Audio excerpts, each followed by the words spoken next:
it's important to also think of, while it's important to also contextualize sexual violence and conflict with minerals and all of that with high levels of unemployment, drug use, banditry. It's, there's a lot of community level violence that needs to also be addressed. And even though there's been a high level diplomatic support and commitment to this, we have Hillary Clinton talking about it, which has been phenomenal in terms of energizing the field.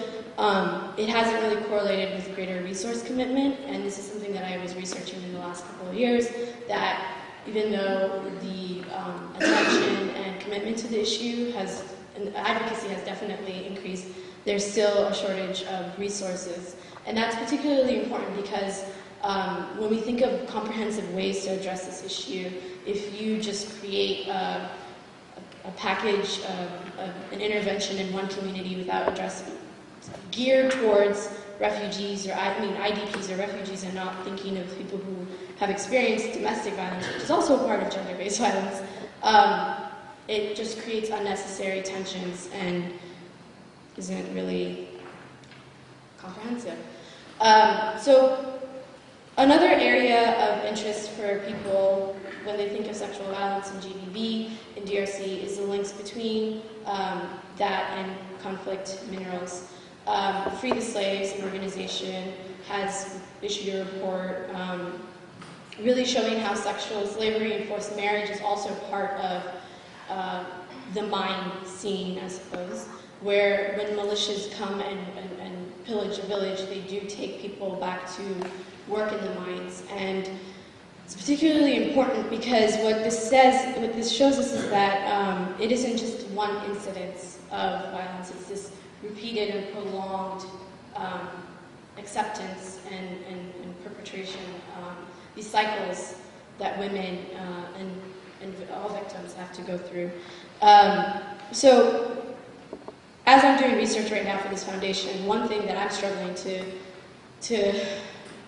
comprehend is, even though it's clear that mineral trades is closely financing the war in the East,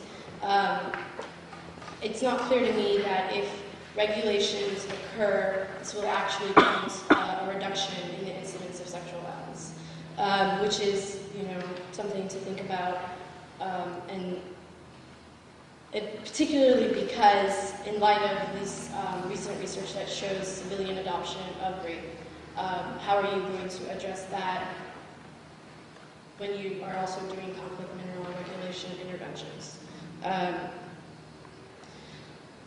I know that it may seem that these statistics are awful. It's not seemingly awful, they're just awful.